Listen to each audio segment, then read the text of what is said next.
Hello friends and welcome to my channel.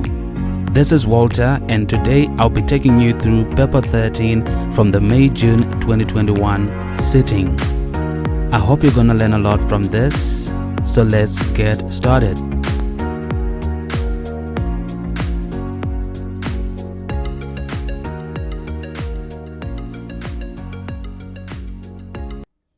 Question number 1, part A. Show that tan of r plus 1 minus tan r is equal to sine 1 over cos r plus 1 cos r. So for this one here, we'll start with the left hand side.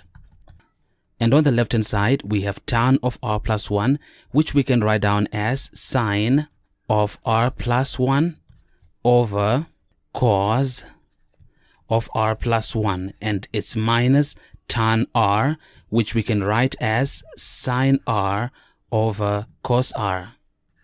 Now here we can find the common denominator, which is cos of r plus 1 cos r. And multiplying cos r by sine of r plus 1, we get cos r sine of r plus 1. And it's minus multiplying sine r by cos of r plus 1, we get sine r cos of r plus 1. Now on the numerator, we can apply the addition formula. So here we'll be having cos r, and for sine of r plus 1, we can have it as sine of r cos 1. And that's plus cos r sine 1. And that's minus, here we'll be having sine of r. And for cos of r plus 1, using the addition formula, we'll be having cos of r cos 1 minus sine r sine 1. And that's all over the denominator, which is cos of r plus 1 cos r. Now next I'm going to multiply cos r into the bracket for this part. So I'll be having cos r sine r cos 1. And that's plus multiplying cos r by this, I'll be having cos squared r sine 1, and that's minus, here I'll multiply sine r into the bracket, so I'll be having sine r cos 1, and multiplying minus sine r by minus sine r sine 1, I get plus sine squared r sine 1, and that's all over the denominator, which is cos of r plus 1 cos r. So now we can simplify again, and for these two terms, cos r sine r cos 1, this one here, adding up to this term here, they are similar terms, and since there's a minus on sine r cos 1, they'll give us 0 if we add them up, which means that we'll be left with cos squared r sine 1 plus sine squared r sine 1, and that's all over cos of r plus 1 cos r. Now here, if I factor out sine 1, which is common on the numerator here, then I'll be having sine 1. And inside the bracket, I'll be having cos squared r plus sine squared r. And that's all over the denominator cos of r plus 1 cos r. Now cos squared r plus sine squared r give us 1. So on the numerator, we are going to be left with sine 1. And on the denominator, we will be having cos of r plus 1 cos r. Now what we got here is the same as what they wanted us to get here. So I can say this is equal to the right hand side, so hence shown. Let's go on to part B. Let u sub r be equal to 1 over cos of r plus 1 cos r. So on B, use the method of differences to find the summation from r is equal to 1 up to n of the form u sub r. Now I'd want you to consider what we've been given right above. The summation from r is equal to 1 up to n of sine 1 over cos r plus 1 cos r, and how this will be the same as the summation from r is equal to 1 up to n of tan r plus 1 minus tan r, just by using this identity.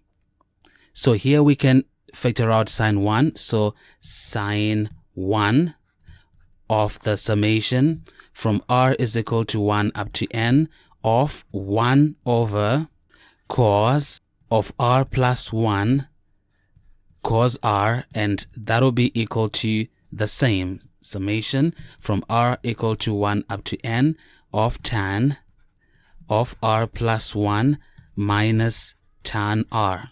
So we're going to use the method of differences for what we got on the right hand side. So we are saying r is equal to 1. That's the first term in the series. We substitute 1 for r, so we'll be having tan 2 minus tan 1. And when r is equal to 2, then we'll be having, substituting 2 for r into this, we'll be having tan 3 minus tan 2. When r is equal to 3, then substituting that for r here, we'll be having tan 4 minus tan 3. So we will go all the way till we reach the term r is equal to n minus 1. Now when r is equal to n minus 1, we'll be having, substituting that for r, we'll be having tan of n minus tan of n minus 1. And when r is equal to n, which is the last term in the series, we'll be having tan of n plus 1 minus tan n. So here, if we add up tan 2 to minus tan 2, we will get 0. Tan 3 to minus tan 3, we again get 0. So tan 4 will also add up to another minus tan 4, come in when r is equal to 4. And so will this term be eliminated. And again, tan n will add up to minus tan n to give us 0. So the remaining terms are minus tan 1 and tan n plus 1. So we are saying here we get tan of n plus 1, which is this term that remains, and here minus tan 1. Now this is equal to this. So let me just take copy and paste. So we have this, and let's paste it here. So it's like this, which means for the summation from r is equal to 1 up to n of 1 over cos of r plus 1 cos r, we'll divide both sides by sine 1. So we'll be having tan of n plus 1 minus tan 1, and that's over sine 1. So this is what we get by the method of differences. And that's it for part B. Let's go on to part C. On part C, the question goes, explain why the infinite series u sub 1 plus u sub 2 plus u sub 3, going all the way, does not converge.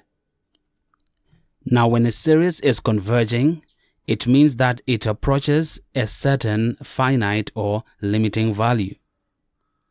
Now on part B, we established that The summation from r is equal to 1 up to n of the form 1 over cos of r plus 1 cos r is equal to this.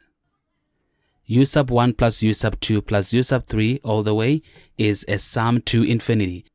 So we are saying here the sum from r is equal to 1 to infinity of 1 over cos of r plus 1 cos r is the same as the limit as n approaches infinity of tan of n plus 1 minus tan 1, and that's over sine 1. Now what you need to understand is, as n becomes large, or as n approaches infinity, tan of n plus 1 tends to oscillate. If you consider these values here, I'm sure you can see the behavior of tan of n plus 1 as n becomes large. And I think you can notice that the values are not converging, but rather they are oscillating. So because of that, we can say as n approaches infinity, tan of n plus 1 oscillates, and therefore U sub 1 plus U sub 2 plus U sub 3 going all the way does not converge. So that's how we would answer this question here. And that's it for question number 1.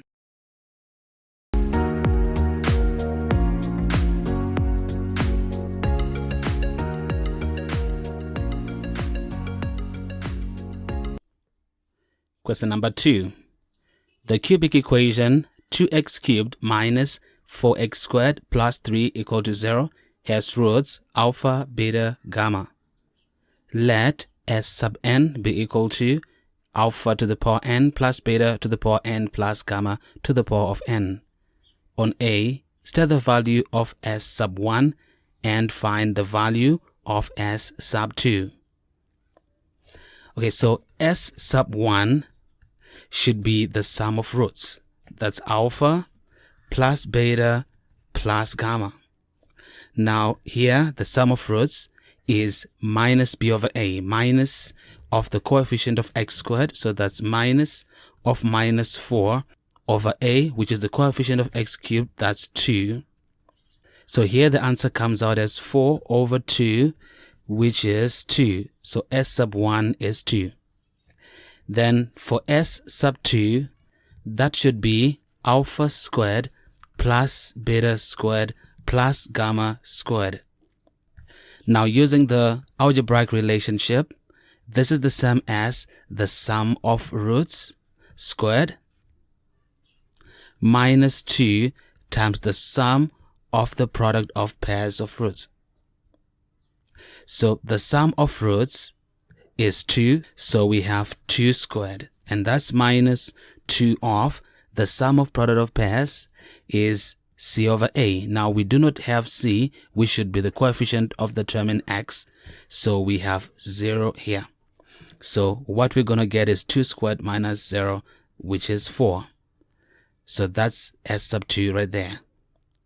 Let's go on to B part 1. Express s sub n plus 3 in terms of s sub n plus 2 and s sub n. Okay, so here, if we consider the original equation and we make x cubed subject, we'll be having x cubed being equal to 2x squared minus 3 over 2. Now, while we're here, if we multiply both sides by x to the power of n, okay, so let's just call this equation 1, and we multiply this equation by x to the power of n, we'll be having on the left side x to the power of n plus 3 being equal to 2 of x to the power n plus 2, and that's minus 3 over 2 of x to the power of n. Now since alpha, beta and gamma are roots to this equation, then we can use that to come out with a recurrence relation, which will be s of sub n plus 3 is equal to 2 of s sub n plus 2, and that's minus 3 over 2 of s sub n. So this is the expression for s of sub n plus 3 in terms of s of sub n plus 2 and s sub n. Let's go on to part 2. Hence or otherwise, find the value of s sub 4. Okay, so we're going to use the recurrence relation we got right above, which is s sub n plus 3 is equal to 2 of s sub n plus 2 minus 3 over 2 of s sub n. Now, for s sub 4, it means n is 1. So that will be 2 of s sub 1 plus 2, which is sub 3, then minus 3 over 2 of s sub 1. Now for s sub 3, we can use the same recurrence relation to say for s sub 3, n is 0, which means we'll be having for s sub 3, 2 of s sub 2, that's substituting 0 for n, minus 3 over 2 of s sub 0. And that will be minus 3 over 2 of s sub 1. Now this is equal to 2 of 2, and for s sub 2, we know that s sub 2 is 4 from previous working, so we have 2 times 4 here, and that's minus 3 over 2 of s sub 0. Now s sub 0 is alpha to the power 0 plus beta to the power 0 plus gamma to the power 0, which is 1 plus 1 plus 1, which is 3. So we multiply this by 3, and it's minus 3 over 2 of s sub 1, which is the sum of roots, and we got that to be 2. So this is 2 of 8 minus 9 over 2, and it's minus, here the 2's will cancel, so it's minus 3. And 8 minus 9 over 2 is 7 over 2. So we have 2 of 7 over 2 minus 3. Now the 2's cancel, so that we have 7 minus 3, which gives us 4. So that's s sub 4. Let's go on to part C. Use the substitution y is equal to s sub 1 minus x, where s sub 1 is the numerical value found in part A, to find and simplify an equation whose roots are alpha plus beta, beta plus gamma, gamma plus alpha. Okay, so here we're using the substitution y is equal to s sub 1, which we got to be 2. So here it will be 2 minus x. And with this, I'll make x subject, so x is equal to 2 minus y. And with what we have, I'll substitute 2 minus y for x in this equation. So that will give us 2 of 2 minus y cubed minus 4 of 2 minus y squared plus 3 equal to 0. So let's simplify this. So that's 2, and expanding 2 minus y cubed, we get 8 minus 12y plus 6y squared minus y cubed. And that's minus 4 of, expanding 2 minus y squared, we get 4 minus 4y plus y squared. And that's plus 3 equal to 0. Let's continue simplifying. Multiplying 2 into the bracket, we get 16 minus 24y plus 12y squared minus 2y cubed, and that's minus 16 plus 16y minus 4y squared plus 3 equal to 0. Now 16 minus 16 gives us 0. So we're left with the number 3. Then the term in y, we have minus 24y plus 16y, which is minus 8y. Then the term in y squared, we have 12y squared minus 4y squared, which is 8y squared. And the term in y cubed, we have minus 2y cubed, and that's equal to 0. And if we divide all the terms by minus 1, we'll be having 2y cubed minus 8y squared plus 8y minus 3 equal to 0. And that is the new equation that we form. So that's it for part C. Now on part D, the question goes, find the value of 1 over alpha plus beta plus 1 over beta plus gamma plus 1 over gamma plus alpha. Now this alpha plus beta, beta plus gamma, and gamma plus alpha are the roots of the cubic polynomial we got in part C. There's 3. And here we're looking for the sum of the reciprocals of these roots. And generally, to find the sum of the reciprocals of roots, we simply say sum of product of pairs divided by product of roots. For the sum of product of pairs, we have to get that as C over A, which in this case is 8 over 2. So we have 8 over 2 here. And then for the product of roots, we have minus D over A, which is minus of minus 3 over 2, and that's 3 over 2. So if we divide this 2, we are going to get 8 over 3. And that's the answer right here. And we're done with this question.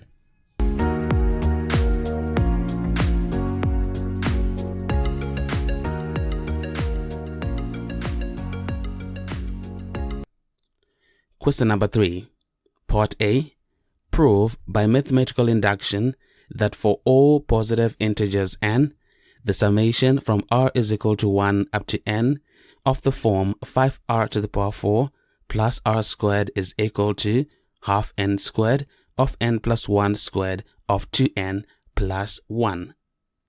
So let's start by saying let P sub n be the statement that the summation from r is equal to 1 up to n of the form 5r to the 4 plus r squared is equal to half of n squared of n plus 1 squared of 2n plus 1. So P sub 1, we are substituting 1 for n. And for the left hand side, if we substitute 1 for n, we'll be having the summation from r is equal to 1 up to 1 of the form 5r to the power 4 plus r squared. Now, this is just the first term in the series, and we're substituting 1 for r, so that's 5 of 1 to the power of 4 plus 1 squared, which is just 5 plus 1, and that gives us 6. Then for the right hand side, we'll be having half of 1 squared of 1 plus 1 squared of 2n, which is 2 times 1, and that's plus 1.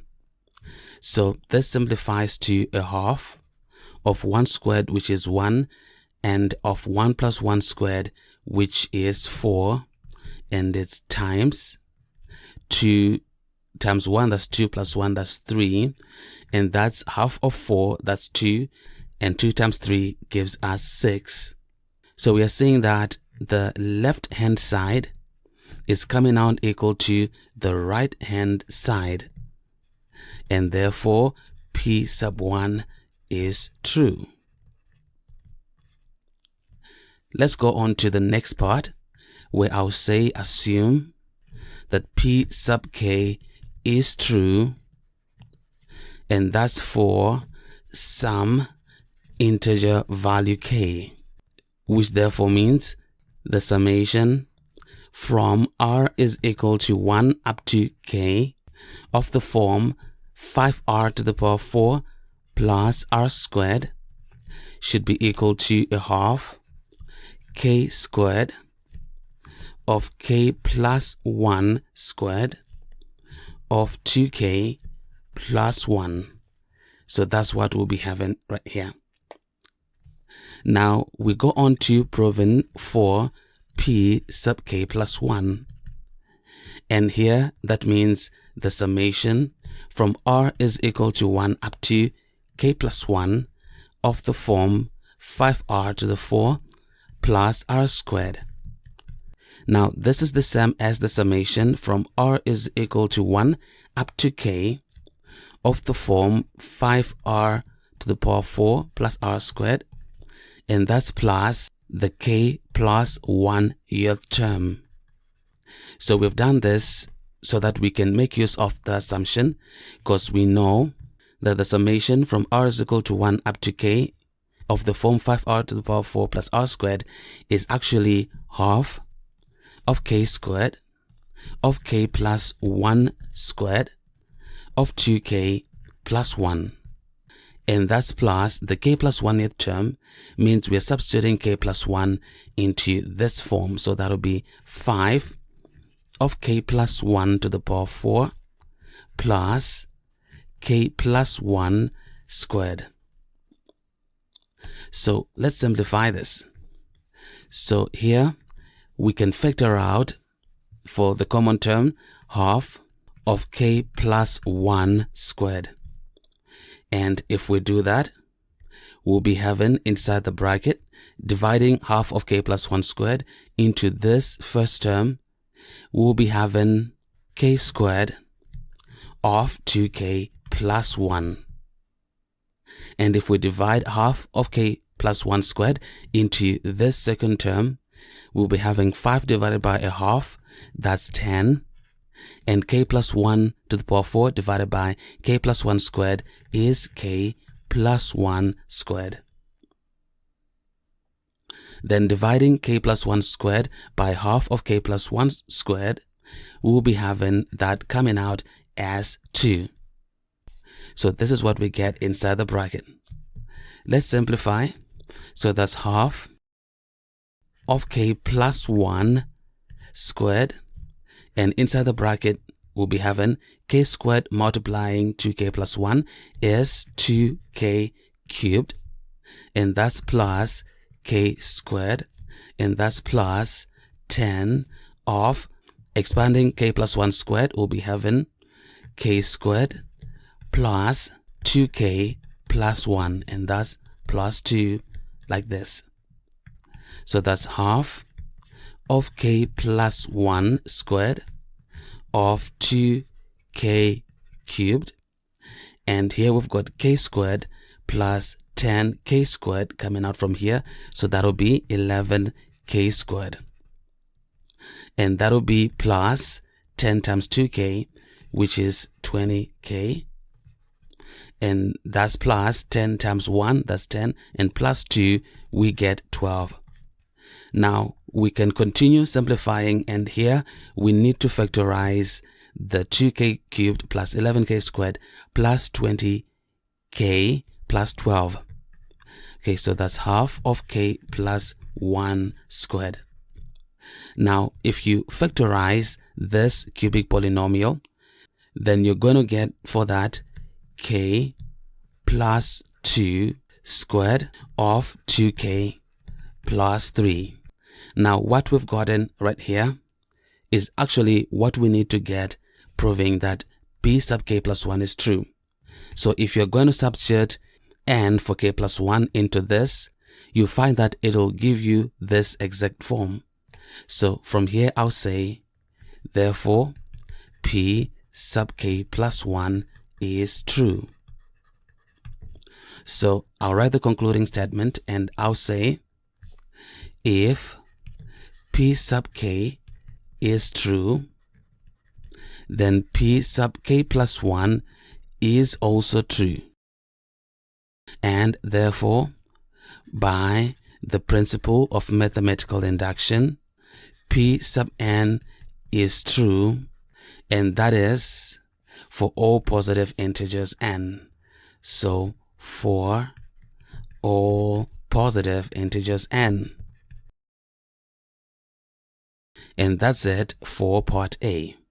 Let's scroll down to part B.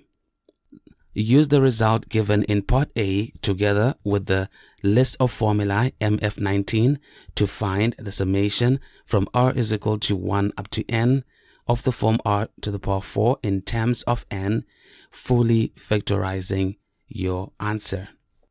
Now in part A, we obtain that the summation from r is equal to 1 up to n of the form 5r to the 4 minus r squared is equal to half of n squared of n plus 1 squared of 2n plus 1.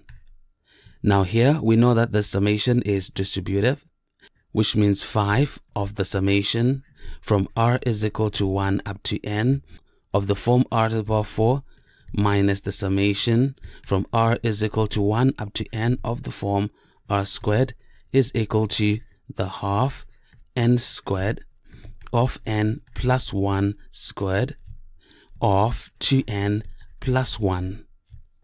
Okay, so I can take the minus summation from r is equal to 1 up to n of the form r squared to the right side. So on the left side, I'll be left with the summation from r is equal to 1 up to n, okay, that's 5 here, of r to the power 4 being equal to half of n squared of n plus 1 squared of 2n plus 1 plus the summation from r is equal to 1 up to n of the form r squared. So let's simplify this. So we have half n squared of n plus 1 squared of 2n plus 1 plus, for the summation from r is equal to 1 up to n of the form r squared, we can use this important result. So that's a sixth of n plus 1 of 2n plus 1. So now I'm going to factor out a sixth of n plus 1 of 2n plus 1. And if I do that, if I divide this into the first term, I'll be having a half divided by a sixth coming out as 3, and n squared divided by n coming out as n. Then n plus 1 squared divided by n plus 1 gives us n plus 1. Then 2n plus 1 divides 2n plus 1 to give us 1. So we're okay here. Then if I divide this into a sixth n of n plus 1 of 2n plus 1, then I will get 1. But I'm actually noticing that I think we made a mistake, which we can correct. I think you can see that here it's supposed to be 5r to the power 4 plus r squared. So let's correct that. So we should be having a plus here. So again, I should put a plus here. So when we take this summation to the other side, then it has to be a minus. So we have a minus here. And we also have a minus here. And a minus here. So I think we're good now. Let's continue. So that's a sixth of n plus 1 of 2n plus 1. And inside the bracket, we'll be having 3n squared plus 3n minus 1. So for the last step, we'll say the summation from r is equal to 1 up to n of the form r to the power 4, and I'll divide both sides by 5. So that'll come out as 1 over 30 of n plus 1 of 2n plus 1 of 3n squared plus 3n minus 1. And that's what we get as our answer to part B. And we're done with this question here.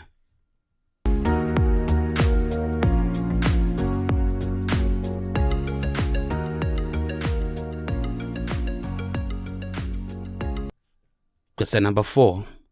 The matrices A, B, and C are given by A with elements 2, K, K, 5, -1, 3, 1, 0, 1. Then B with elements 1, 0, 0, 1, 1, 0, and C with elements 0, 1, 1, minus 1, 2, 0, where K is a real constant.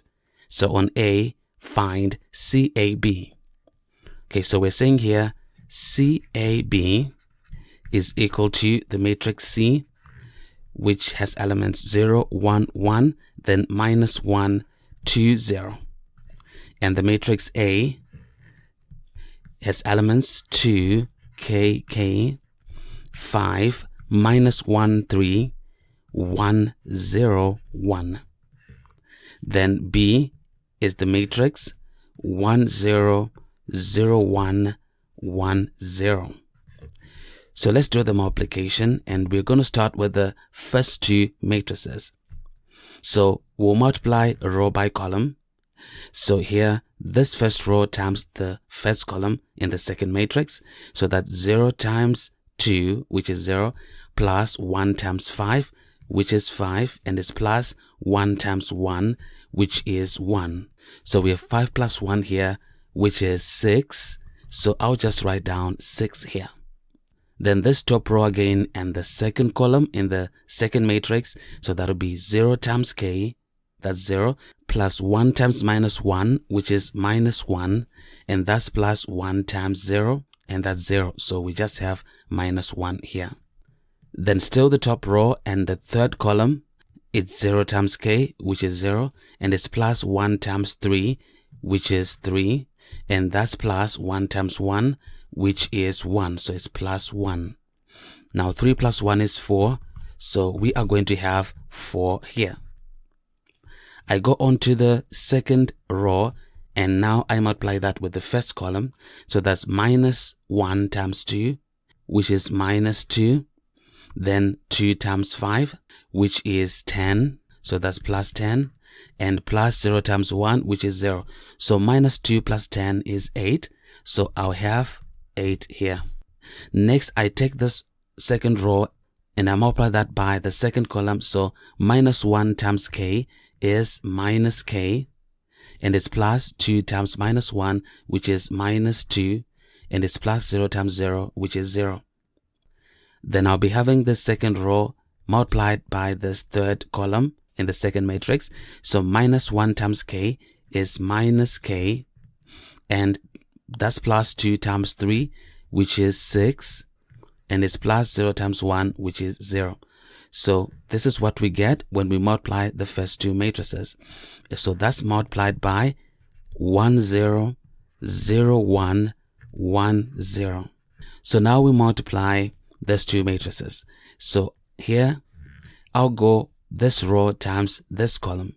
So that's 6 times 1, which is 6, and it's plus minus 1 times 0, which is 0, and it's plus 4 times 1, which is 4. So we have 6 plus 4, and that's 10. So I'll just write that down as 10.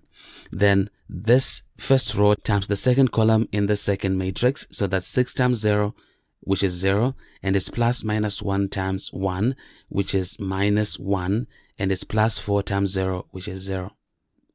Then the second row in the first matrix multiplied by the first column is 8 times 1, which is 8, and it's plus minus K minus 2 times 0, which is 0, and it's plus minus K plus 6 times 1, which is minus K plus 6. Now this simplifies to, if we add 8 plus 6, we get 14.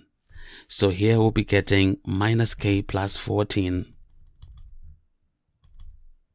So that's minus K plus 14. And then this row times the second column, that's 8 times 0, which is 0, plus minus K minus 2 times 1, which is minus K minus 2. And then minus K plus 6 times 0 is 0. So it comes out like this. So what we've gotten here is CAB. Let's go on to part B.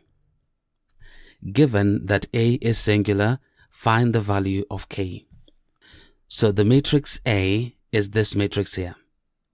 And for the determinant of A, we'll start with 2, and we close out row and column, which means that we'll be having the determinant of -1, 3, 0, 1. And it's minus, and we take this element k and we close out row and column. So it'll be the determinant of 5, 3, 1, 1. Then it's plus k and we close out row and column. So it'll be the determinant of 5, -1, 1, 0. Now we know that for a singular matrix, the determinant is 0. So it's equal to 0. Okay, so let's simplify. Here we'll be having 2 of -1 times 1, which is -1, and it's -3 times 0, which is 0. So I close the bracket, and it's minus k of 5 times 1 is 5, and it's -3 times 1. So 5 minus 3 is 2. And it's plus k of 5 times 0 is 0, and it's -1 times 1, which is -1. So 0 minus -1 is 1, and that's equal to 0. So that's -2 minus 2k plus k equal to 0. Now -2k plus k is minus k.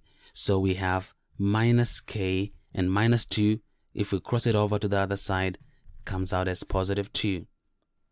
So here we are going to get k coming out as -2. And that's the value of k as required.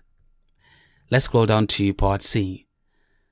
Using the value of k from part B, find the equations of the invariant lines through the origin of the transformation in the xy plane represented by CAB.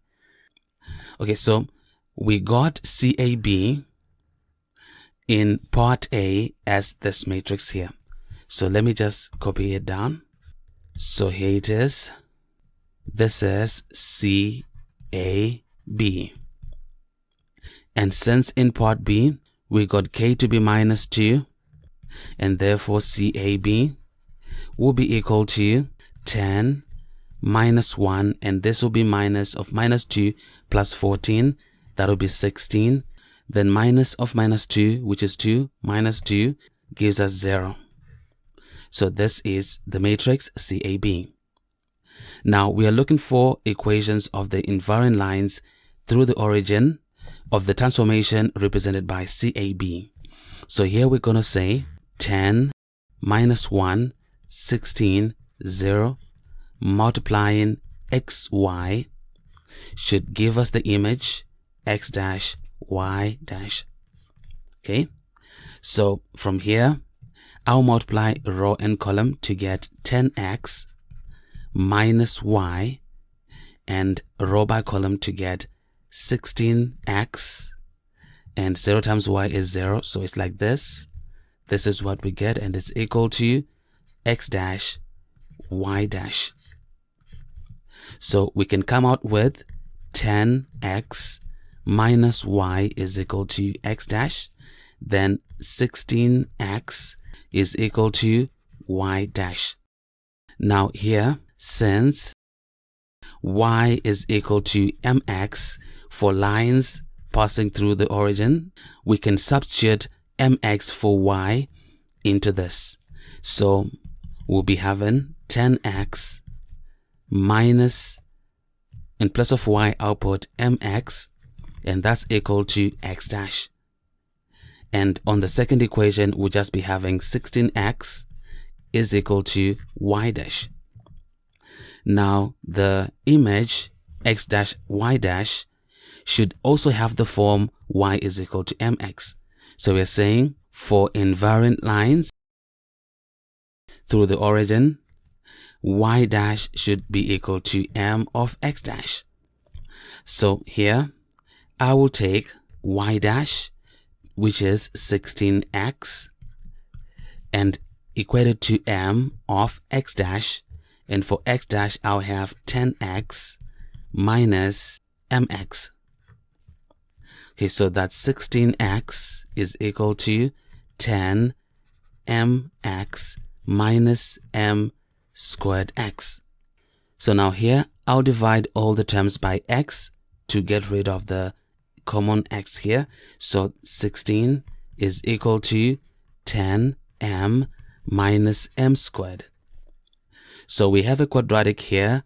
If we take everything on the right side to the left side, we'll be having m squared minus 10m plus 16 equal to 0. Now we can factorize, and we have m here and m here, and I'll have factors of 16 as minus 8 and minus 2.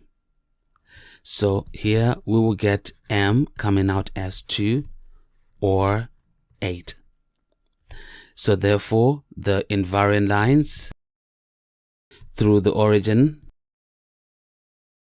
taking the form y is equal to mx, will be y is equal to 2x and y is equal to 8x. And that's the answer right here. So we're done with this question.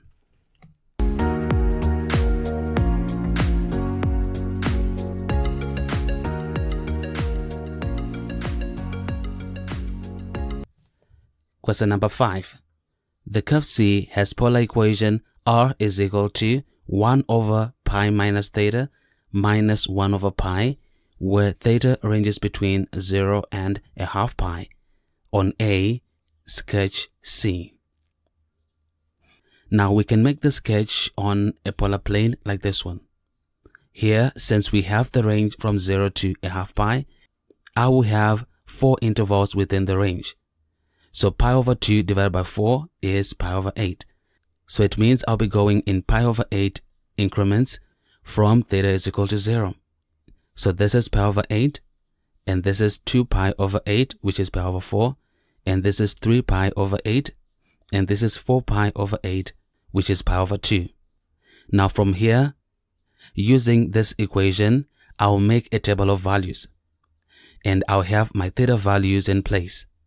And now when theta is equal to 0, r comes out as 0. And when theta is equal to pi over 8, substituting that into the equation, we get that r comes out as 0.05 to 2 decimal places. When theta is equal to pi over 4, r is 0.11. When theta is equal to 3 pi over 8, r is 0.19. And when theta is equal to pi over 2, r comes out as 0.32. So now that I have an idea of how the r values are, I can also come out with a scale for the r values. So that will be from 0, 0.1, 0.2, 0.3, and 0.4 like this. So we can now plot the points starting with the point 0, 0. And next for pi over 8, r is 0.05, so that must be this point. When theta is pi over 4, r is 0.11, so somewhere around here. When theta is 3 pi over 8, r is 0.19, so somewhere around here. And when theta is pi over 2, r is 0.32, so the point can be somewhere around here. So if we're going to join up the points, then the curve will come out like this. So let's put that on paper. So we have the pole O, in the line theta is equal to 0 and theta is equal to pi over 2 here. And the curve comes out more like this. So that's it for part A. Let's go on to part B. Show that the area of the region bounded by the half line theta is equal to half pi and C is 3 minus 4 ln 2 O over 4 pi. Okay, so here we're looking for this area here. That's the area bounded by the half line theta is equal to half pi and the curve C. Okay, so let's find that. We know that to find the area bounded by a graph, we use the formula integral from alpha to beta of half r squared d theta. Now in our case here is the integral from 0 to a half pi of half of r squared. R is 1 over pi minus theta, and that's minus 1 over pi. That's all squared with respect to theta. So here we can simplify. So I'll take the half out. So that's half of the integral from 0 to a half pi. And expanding this, I'll be having 1 over pi minus theta squared. And that's minus 2 over pi of 1 over pi minus theta. And that's plus 1 over pi squared. And that's with respect to theta. And now we can integrate. So we have a half and integrating 1 over pi minus theta squared. Now that's the same as the integral of pi minus theta to the power of minus 2. And by integration, we will get pi minus theta to the power of minus 2 plus 1 over minus 1 of minus 2 plus 1, which is pi minus theta to the power of minus 1, which is 1 over pi minus theta. So it's 1 over pi minus theta. And next, I have minus 2 over pi, and integrating 1 over pi minus theta gives us minus ln of pi minus theta. So the minus here and the minus give us a plus, so we can write it like this. That's as plus 2 over pi ln of pi minus theta. Now if we integrate 1 over pi squared with respect to theta, we will get theta over pi squared. So this is what we get, and the limits are from 0 to a half pi. Now from here, we are going to substitute, starting with substituting a half pi for theta. So I'll be having a half here, and here we'll be having 1 over pi minus a half pi, which is like 1 over a half pi, which is 2 over pi. And here I'll be having plus 2 over pi of ln of pi minus a half pi, which is ln of a half pi, so that's ln of pi over 2. And that's plus, here I'll substitute a half pi, so it's half pi over pi squared, which is 1 over 2 pi. And that's minus, I'll substitute 0 now for theta, so 1 over pi minus 0 is 1 over pi. And that'll be minus, here substituting 0 for theta, here it'll be 2 over pi of ln of pi minus 0, which is just pi. So just be having ln pi here. So let's continue simplifying. It's now a half, and inside the bracket 2 over pi plus 1 over 2 pi minus 1 over pi gives us 3 over 2 pi. And for 2 over pi of ln pi over 2 minus 2 over pi of ln pi, I will have it as plus 2 over pi of ln, and since we're subtracting, that will be pi over 2 divided by pi, which is times 1 over pi. So that's a half of 3 over 2 pi, and it's plus 2 over pi of ln. Here the pi will cancel out with the pi, and we're left with 1 over 2, which basically is 2 to the power of minus 1. So this is equal to a half of 3 over 2 pi, and using the law of indices, the minus 1 will come in front, so it'll be minus 2 over pi of ln 2. Now I'll multiply the half into the bracket, so we'll be having 3 over 4 pi minus, and here the 2 will cancel out with the 2 here, so we'll just be left with ln 2 over pi. And we have a common denominator in 4 pi, so I'll be having 4 pi here, and dividing 4 pi into 4 pi, I get 1, and 1 times 3 is 3, and that's minus. Dividing pi into 4 pi, I get 4, and multiplying 4 times ln 2, I get 4 ln 2. And what we got here is the answer. That's what they wanted us to get, like what they have here. So I'll say hence shown. And that's it for this question.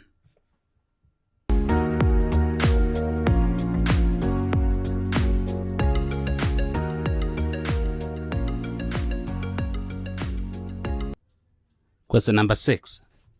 The lines L1 and L2 have equations r is equal to minus I minus 2j plus k plus s of 2i minus 3j, and r is equal to 3i minus 2k plus t of 3i minus j plus 3k respectively. The plane pi1 contains L1 and the point P with position vector minus 2i minus 2j plus 4k. So on A, find an equation of pi1, giving your answer in the form r is equal to a plus lambda b plus mu c. So in this case here, I'm going to write down the equations of the lines L1 and L2 in column vector form. And this is what we get. So from the information given, we have a plane pi1, and this plane contains the line L1 right here. There's also a point P on the plane with position vectors minus 2i minus 2j plus 4k. So we can find the equation of the plane, that's r is equal to a. Now a represents the position vector of any point on the plane. So we can use the position vector of P, which is on the plane. So that's minus 2, minus 2, 4. And that's going to be plus lambda b. Now b represents the direction vector on the plane or parallel to the plane. In this case, we're going to use the direction vector of the line L1 for b. And here that is 2, minus 3, and 0. And it's plus mu c. And the vector c is again the direction vector of a vector that is on the plane or that is parallel to the plane. And for that, we can use the direction from this point on the line to P.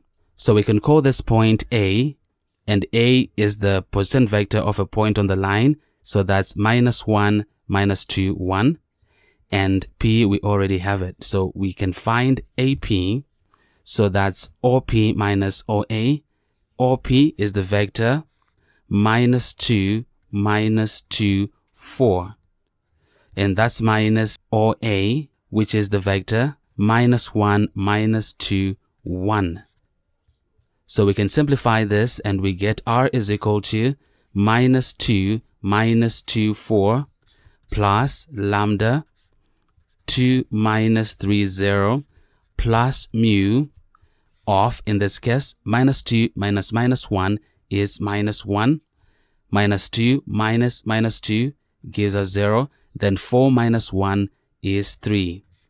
So what we got right now is the equation of the plane pi1. Let's go on to part B.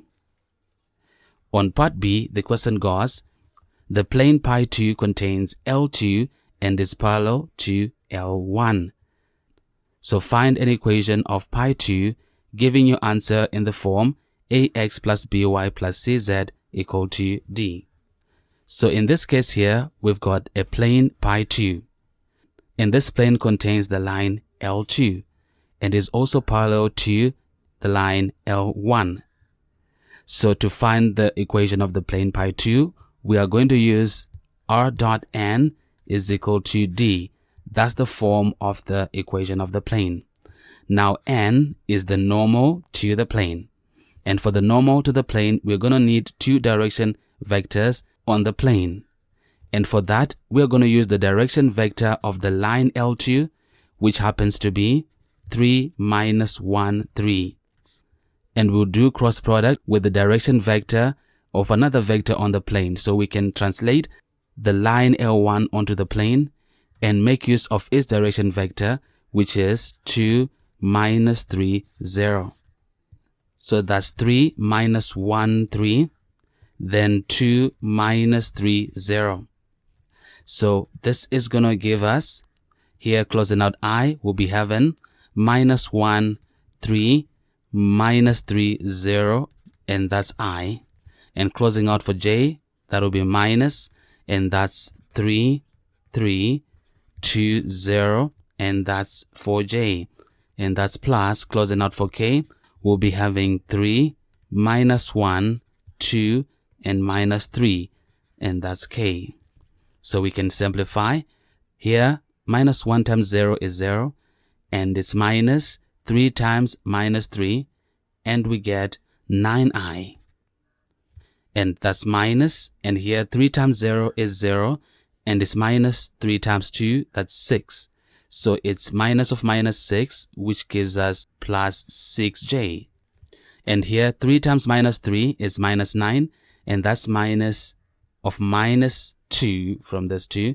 So that's minus 9 plus 2, which is minus 7k.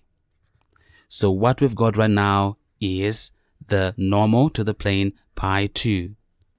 And next we're going to need to find d, which we find by a dot n.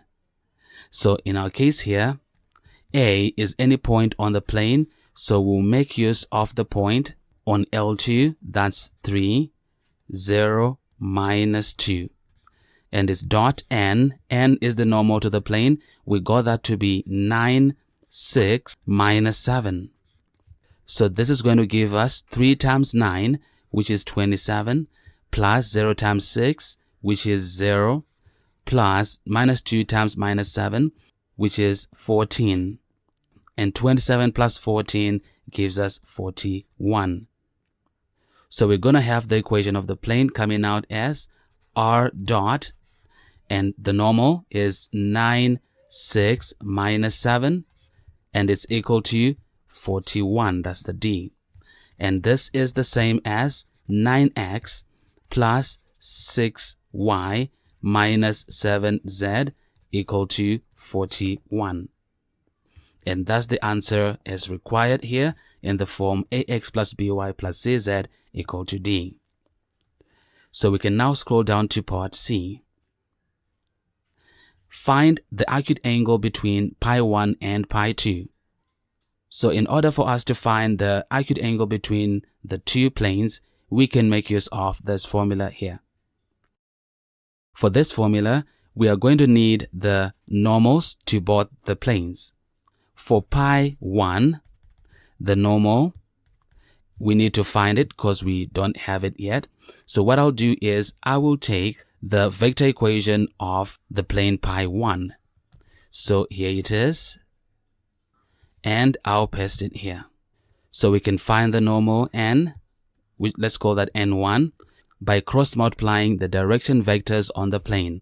So that's 2, minus 3, 0, cross multiplying minus 1, 0, 3. Now this is equal to, we have I, j, k, and that's 2, minus 3, 0, minus 1, 0, 3. So here, closing out I, we'll be having minus 3, 0, 0, 3. And that's for I. And it's minus, closing out for j, that's 2, 0, minus 1, 3. And that's j. And it's plus, closing out for k, we'll be having 2, minus 3, minus 1, 0, and that's k. So we can simplify this. Minus 3 times 3 is minus 9, and it's minus 0. So we have minus 9i here. And it's minus, here we have 2 times 3, which is 6, and 0 times minus 1 is 0. So here we'll be having minus 6j. And here 2 times 0 is 0, and it's minus 3 times minus 1, which is 3. So we'll be having minus 3k here. Now for this one, since we can factor out minus 3 to get 3i plus 2j plus k, we can actually have n1 in simplest form as 3, 2, 1. So that will just be 3, 2, 1 for the normal to the plane pi 1.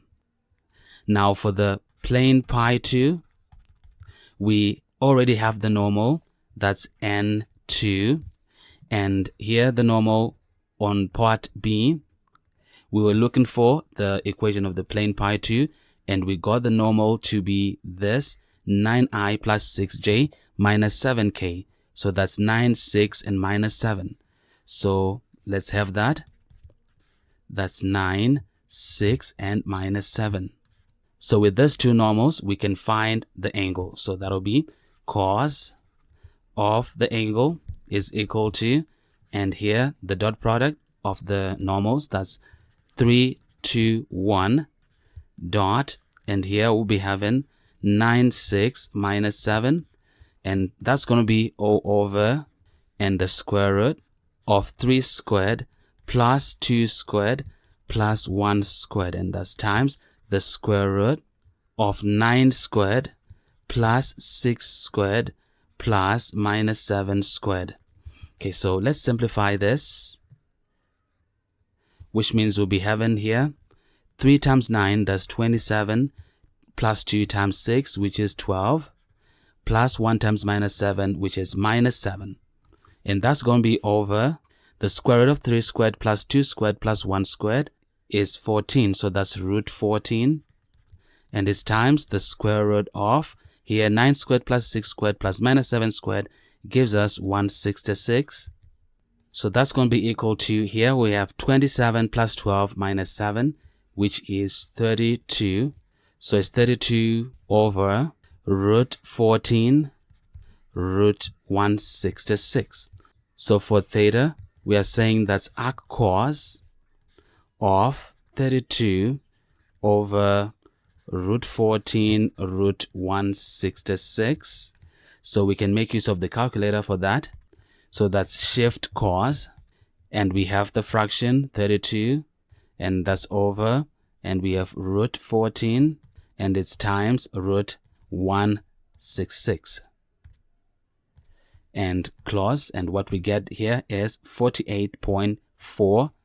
So that's equal to 48.4 degrees. And that's the answer that we're looking for, and that's for part C. Let's go on to the last part, which is part D. On part D, the question goes, the point Q is such that OQ is equal to minus 5 OP. Find the position vector of the foot of the perpendicular from the point Q to pi 2. So again, we have the plane pi 2, and we have a point Q, and we're looking for the foot of the perpendicular from Q. So that's this point here, which I would want to call point X.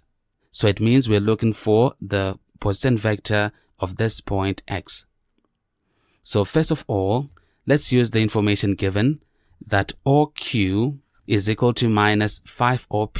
So it's equal to minus 5 off. And for OP, we know that OP is this point here. That's minus 2, 4.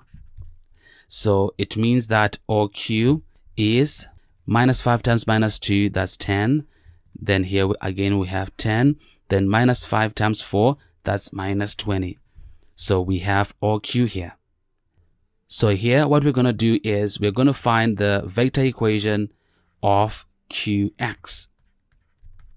Now it's R is equal to, and for the point on the line, we can make use of the point Q, which we got to be 10, 10, minus 20. And it's plus, let's use parameter K, of the direction vector of QX. And for that, we can make use of the normal of the plane pi 2, since they should be parallel. So the normal to the plane pi 2 is 9, 6, and minus 7, as we got above. So now that we have QX, we can say let K have a value K0 at X. Remember, X is the foot of the perpendicular from Q. So if K has this particular value K0 at X, it means that the position vector of X, which is OX, should be combining this 10 plus 9 K0, then 10 plus 6 K0, and minus 20 minus 7 K0. So that's now the point OX. So here we'll say since A dot N is equal to D, then A is a point on the plane, so we can make use of the point X that we now have. That's 10 plus 9k naught, 10 plus 6k naught, then minus 20 minus 7k naught. And that's dot n. For n, we're talking about the normal to the plane pi 2. That's 9, 6, and minus 7. And that's equal to d for the plane pi 2. That's 41, like we got right above. So we can simplify this. We have 9 of 10 plus 9k naught, and that's plus 6 of 10 plus 6k naught, and that's minus 7 of minus 20 minus 7k naught, and that's all equal to 41. So we can simplify. That's 90 plus 81 k naught plus 60 plus 36 k naught, and here that's plus 140 plus 49 k naught, and that's equal to 41. So 90 plus 60 plus 140 gives us 290. Then 81 plus 36 plus 49 give us 166. So we have 166 k naught, and that's all equal to 41. So we are saying here 166 k naught is equal to 41 minus 290, which is minus 249. And dividing both sides by 166, we are going to get k naught coming out as minus 249 over 166, which can be simplified to minus 3 over 2. Okay, so here we now have k naught, and so for the point x, which is the foot of the perpendicular, here let's just extract this and paste it here. So that's equal to, here we'll be having 10 plus 9 of minus 3 over 2, and 10 plus 6 of minus 3 over 2, and minus 20 minus 7 of minus 3 over 2. So we can simplify this, and if we do, we are going to get minus 7 over 2, 1, and minus 19 over 2 here. And this is the answer. That's the foot of the perpendicular from Q. And that's how we do it.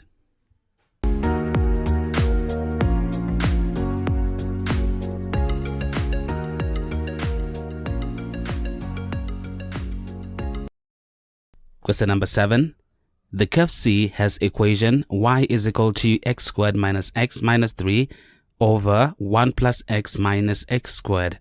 On A, find the equations of the asymptotes of C. So here we're going to start with the vertical asymptote. For the vertical asymptote, I'll set the denominator to 0. So that's 1 plus x minus x squared equal to 0. So we can solve for x, and I'll use a calculator for that. So I'll go on setup, and I'll go on 5 for equation, then 3 for quadratic, so 3. So for A, the coefficient of x squared, that's minus 1. So I'll say minus 1 and equals. Then for B, which is the coefficient of x, which is 1 in this case, I'll store it. So that's 1 equals. And C, which is the constant, so 1 then equals. So we get x equal to 1 plus root 5 over 2 is the first root. So x is equal to 1 plus root 5 over 2. And we also have x equal to, and equals, we get 1 minus root 5 over 2. So that's 1 minus root 5 over 2. So these two here are the equations of the vertical asymptote. Let's talk about the horizontal asymptote. Now we know that we have a horizontal asymptote because the degree of the numerator is equal to the degree of the denominator. So here for the horizontal asymptote, I'll look for the limit as x approaches infinity of x squared minus x minus 3, and that's all over 1 plus x minus x squared. So I'm going to say this is equal to the limit as x approaches infinity of, and I'll divide all the terms by the leading term in the denominator, that's by x squared. So that'll be x squared over x squared, and here we have minus x, so that's minus x over x squared, and that's minus 3, and that's over x squared. And we have 1 over x squared, and it's plus x over x squared, and here we've got minus x squared over x squared. So I've divided all the terms by x squared, and what we're going to get here is the limit as x approaches infinity of, here we'll be having x squared over x squared, that's 1, and that's minus x over x squared is 1 over x, and that's minus 3 over x squared, and that's over, and here we have 1 over x squared, and that's plus x over x squared is 1 over x, and here that's minus 1. So here on the numerator we are going to be having 1, and for 1 over x, as x approaches infinity, 1 over x tends towards 0, and minus 3 over x also tends towards 0. So we only have 1 on the numerator. And on the denominator, as x approaches infinity, 1 over x squared tends towards 0, and 1 over x tends towards 0. So we have on the denominator left minus 1. So it's 1 over minus 1, which is minus 1. So therefore, the horizontal asymptote will come out as y is equal to minus 1. Let's go on to part B. Find the coordinates of any stationary points on C. So here for the stationary points, we are saying that's dy by dx. And that's going to be equal to, and differentiating, here differentiating quotients, we have the denominator squared, that's 1 plus x minus x squared squared. And on the numerator, we'll be having 1 plus x minus x squared, multiplying the derivative of the numerator, which is 2x minus 1. And that's minus, and I'll write the numerator, which is x squared minus x minus 3, and I multiply that to the derivative of the denominator, which is 1 minus 2x. So that's 1 minus 2x, and we are going to equate this to 0. So next, I'll simplify the numerator here. I'll have 1 multiply the second bracket, and we get 2x minus 1, and x multiply the second bracket here. I'll be having, that's 2x squared minus x, and then minus x multiply the second bracket here, and we get minus 2x cubed, and that's plus x squared, and that's minus, here I'll have x squared multiply the second bracket, so that'll be x squared minus 2x cubed, then minus x multiply the second bracket, that'll be minus x plus 2x squared, then minus 3 multiply the second bracket, and we are going to get minus 3 plus 6x, like this, and we are going to equate this to 0, since here we would have multiplied the denominator to both sides of this equation. For the term in x cubed, we have minus 2x cubed. For the terms in x squared, we have 2x squared plus x squared, which is 3x squared. For the term in x, we have 2x minus x, which is x, and for the constant term, we have minus 1. Then we go into the bracket, the term in x cubed, we have minus 2x cubed. The terms in x squared is x squared plus 2x squared, which is 3x squared. Then for the terms in x, we have minus x plus 6x, that's 5x. And for the constant, we have minus 3, and that's all equal to 0. Now minus 2x cubed minus 2x cubed give us 0. 3x squared minus 3x squared gives us 0. X minus 5x is minus 4x. Minus 1 minus minus 3 is plus 2. And that's equal to 0. So here 4x is equal to 2. And dividing both sides by 4, we get x coming out as a half. So this is the value of x at the stationary point. Now we need to find the value of y. So I'll use the calculator, and here I'll say if x is a half, so here I'll store a half into x, so that's shift then store into x. All right, and I'll type in that's x squared minus x minus 3, so that's alpha x squared, that's minus alpha x minus 3, and on the denominator we have 1 plus x minus x squared, so that's 1 plus alpha x minus alpha x squared, and we will get minus 13 over 5. So when x is a half, y is minus 13 over 5. So the coordinates of the stationary point, we have a half and minus 13 over 5. That's the stationary point. And that's it for part B. Let's scroll down to part C. On part C, the question goes, sketch C, stating the coordinates of the intersections with the axis. Alright, so here we want to make the sketch and we want to have everything in place. So let's start with the information we have. We have the asymptotes. And for the asymptotes, the vertical asymptote, we got it to be this 2. X is equal to 1 plus root 5 and x is equal to 1 minus root 5 over 2. So I'll write them down. That's x is equal to 1 minus root 5 over 2 and x is equal to 1 plus root 5 over 2. Then for the horizontal asymptote, we got that to be y is equal to minus 1.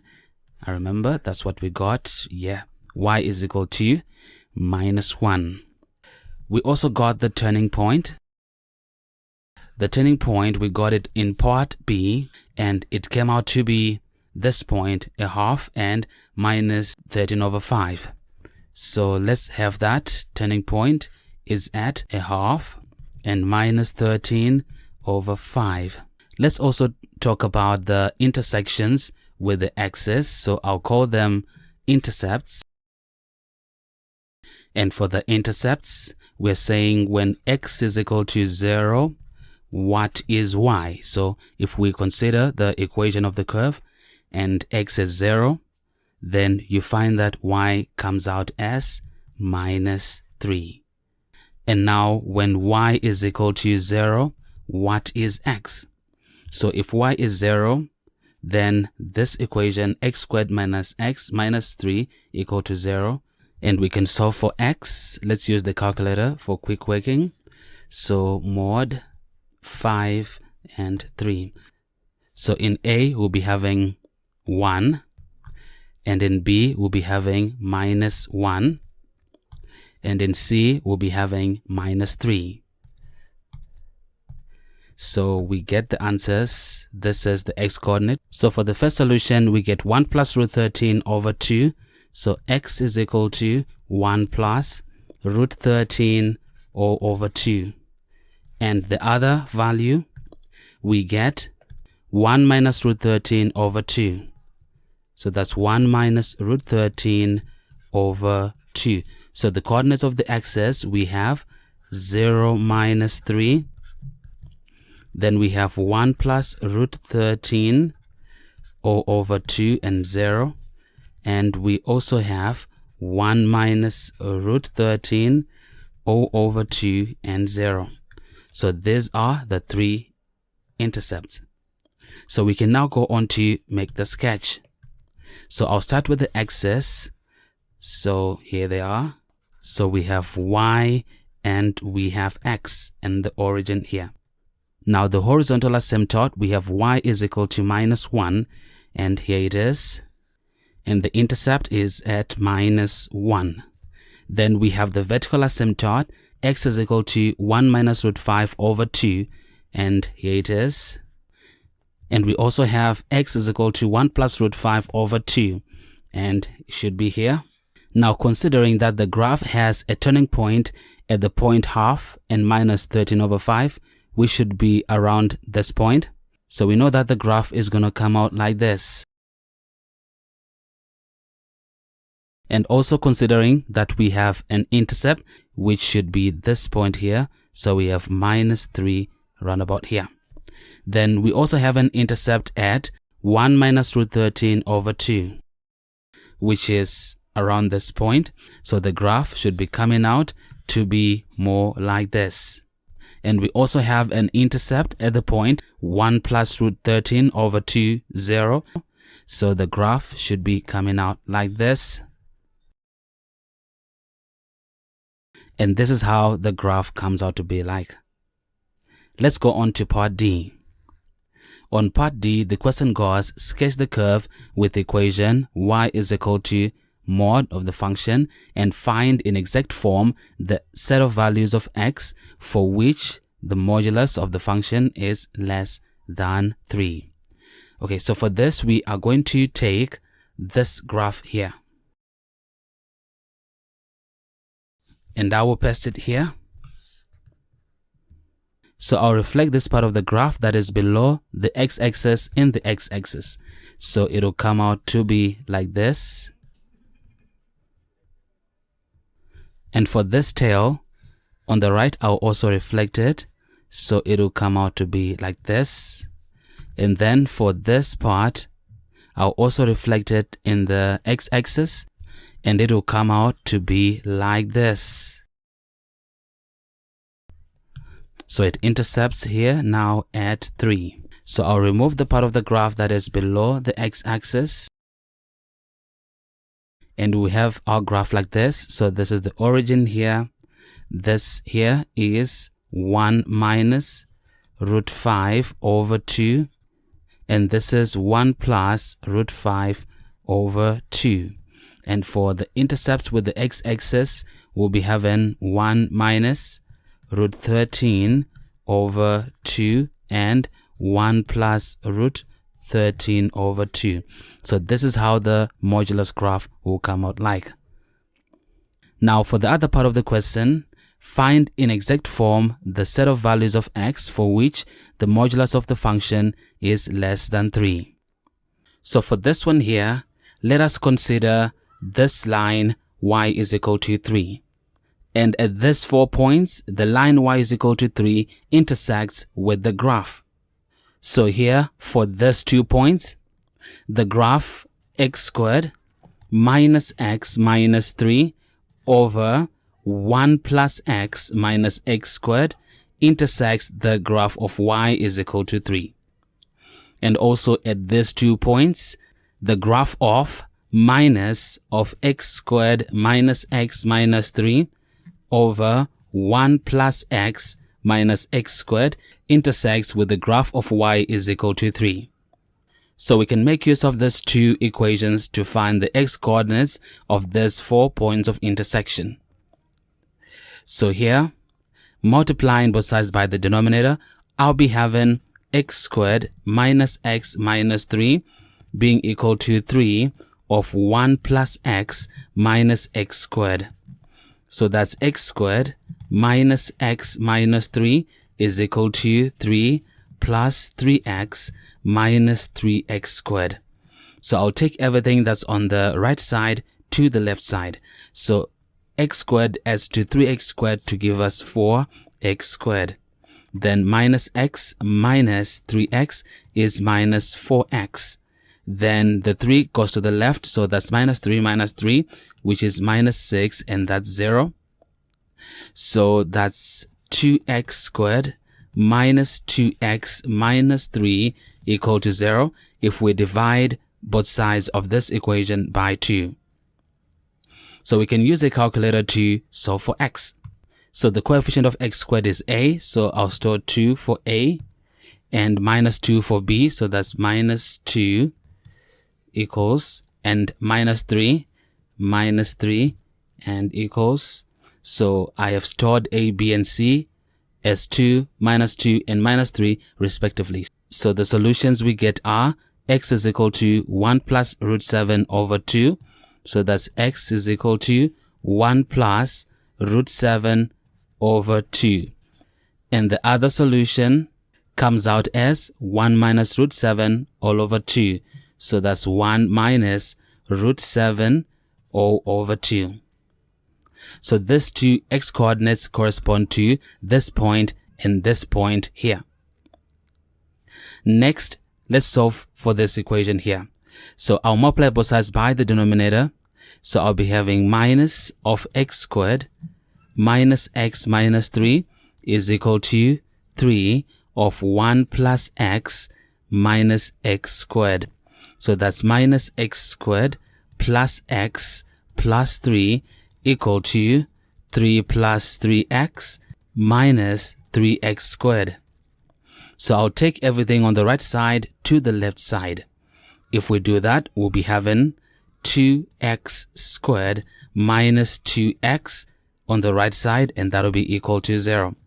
So here we can factor out 2x so that we have x minus 1 inside the bracket. So we will get the values of x coming out as 0 or 1. So these two x values will correspond to these 2 points here, 0 and 1. Now to solve the inequality, we are talking about the set of points for which the modulus graph is less than 3. Less than 3 means below the graph of y is equal to 3. So if we consider this point where x is equal to 1 minus root 7 all over 2, for values of x that are less than this point or to the left of this point, the modulus graph is below that of y is equal to 3. So that satisfies the inequality. So I'll have that solution as x is less than 1 minus root 7 over 2. And also, if you consider these 2 points, the modulus graph is below, as you can see, that of y is equal to 3. So it's between 0 and 1. And also, if you consider this point where x is equal to 1 plus root 7 over 2, for all x values that are greater than this point, the modulus graph is also less or below that of y is equal to 3. So we are saying that's also for values of x that are greater than 1 plus root 7 all over 2. So these 3 values form for us the solution to this question here. And that's how we do it.